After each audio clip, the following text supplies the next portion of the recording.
દેશની સૌથી મોટી સ્પર્ધાત્મક પરીક્ષા નીટ યુજીની રી એક્ઝામને લઈને સમગ્ર દેશમાં હાઈ એલર્ટ જાહેર કરવામાં આવ્યું છે। 3 મેના રોજ લેવાયેલી પરીક્ષાના પેપર લીક વિવાદ બાદ હવે 21 જૂને ફરી પરીક્ષા યોજાઈ રહી છે અને ગુજરાતના 79,000 સહિત દેશભરના 22 લાખ વિદ્યાર્થીઓ પરીક્ષા આપશે। ગેરરીતિ અટકાવવા કેન્દ્ર અને રાજ્ય સરકારની એજન્સીઓ એક્શન મોડમાં આવી ગઈ છે, તો અમદાવાદમાં પણ ચુસ્ત સુરક્ષા વ્યવસ્થા ગોઠવાઈ છે। જુઓ આ રિપોર્ટ।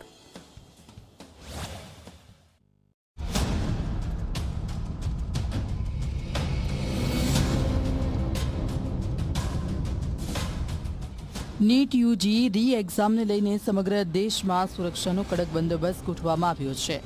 પેપર લીકના કડવા અનુભવ બાદ આ વખતે કોઈપણ પ્રકારની ગેરરીતિ ન થાય તે માટે સરકાર પહેલેથી સતર્ક બની ગઈ છે। દેશભરમાં 22 લાખ અને ગુજરાતમાં આશરે 79,000 વિદ્યાર્થીઓ પરીક્ષા આપશે।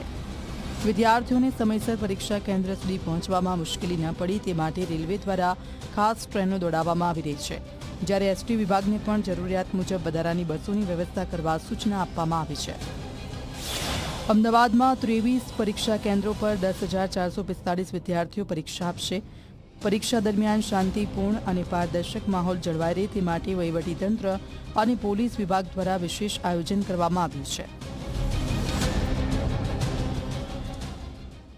પરીક્ષા કેન્દ્ર ખાતે જે ક્રાઉડ મેનેજમેન્ટ છે એ ક્રાઉડ મેનેજમેન્ટ સંદર્ભમાં પણ અહીંથી મીન્સ સ્ટેટ પોલીસના તમામ ડિસ્ટ્રિક્ટ્સ અને સિટી યુનિટ્સને સૂચના આપેલી છે।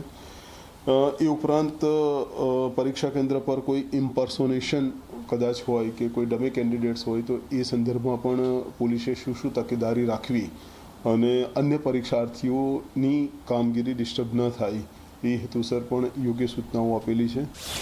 શહેરના તમામ 23 કેન્દ્રોનું પોલીસ કંટ્રોલ રૂમથી લાઈવ મોનિટરિંગ કરવામાં આવશે।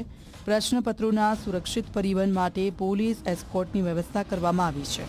કેન્દ્રોની બહાર 8 ડ્રોન દ્વારા સતત નજર રાખવામાં આવશે, જ્યારે મૂવિંગ નિર્ભયાના સીસીટીવી કેમેરાનો પણ ઉપયોગ કરાશે। 4 ડીસીપી 15 પીઆઈ સહિત મોટી સંખ્યામાં પોલીસનો સ્ટાફ તૈનાત રહેશે। અમદાવાદના 15 પોલીસ સ્ટેશન અને 14 ટ્રાફિક પોલીસ સ્ટેશનનો સ્ટાફ પણ ખડેપગે રહેશે। વિદ્યાર્થીઓને મદદરૂપ થવા માટે વિશેષ કંટ્રોલ રૂમ શરૂ કરવામાં આવ્યો છે। રાજ્ય પોલીસ વડા દ્વારા સમગ્ર તૈયારીઓની સમીક્ષા કરવામાં આવી છે। ડમી ઉમેદવાર, પેપર લીક કે સોશિયલ મીડિયા મારફતે થતી ગેરરીતિઓ પર ખાસ નજર રાખવામાં આવી રહી છે। વિવિધ ડિજિટલ પ્લેટફોર્મ પર સાયબર સેન્ટર ઓફ એક્સેલન્સ સતત મોનિટરિંગ કરી રહ્યું છે।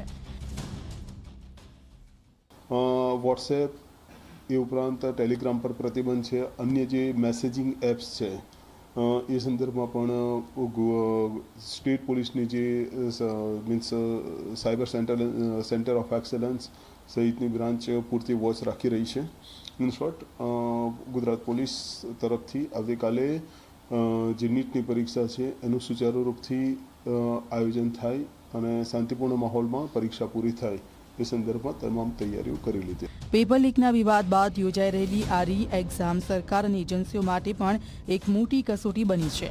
હવે સૌની નજર એ વાત પર છે કે લાખો વિદ્યાર્થીઓની આ મહત્વપૂર્ણ પરીક્ષા સંપૂર્ણ પારદર્શિતા અને નિષ્પક્ષતા સાથે સંપન્ન થાય છે કે નહીં।